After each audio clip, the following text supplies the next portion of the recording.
Sen benim karımsın. Karın değilim.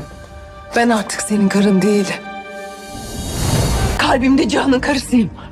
Senin bu konakta yerin yok mu? Defol. Ben Aliye'yi sevmekten hiçbir zaman vazgeçmeyeceğim. Uzak Şehir dizisinin yeni bölümünde şok gelişmeler başlayacak. Cihan ve Boran yüzleşmesinde Cihan'ın her şeyi açık açık söyleyeceğine şahit olacağız. Diğer yandan Cihan Boran'ı yurt dışına göndermek isteyecek fakat Boran bu durumu kabul etmeyecek. Kaya bebeğini öğreniyor. Nadim'in sürpriz çıkışıyla öğrenmesini bekliyoruz. Öte yandan İpek karakteri vedaya hazırlanıyor. Önümüzdeki haftalarda vedası gerçekleşecek. İpek karakteri için sette oyuncu arkadaşlarıyla vedalaşacak. Boran'ın kimliği ise ifşa olacak. İlerleyen bölümlerde başı polisle belaya girecek.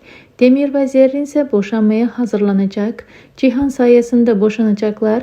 Dizinin ilerleyen bölümlerinde bu sahnelere şahit olacağız. Şahin ve Nare'den ise artık 2 bölüm içinde bir bebek haberi bekliyoruz.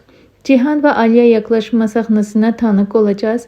Birkaç bölüm içinde dizinin sezon finalinde artık bir bebek haberi de bu çiftimizin sürpriz gelişmelerinden biri olacak.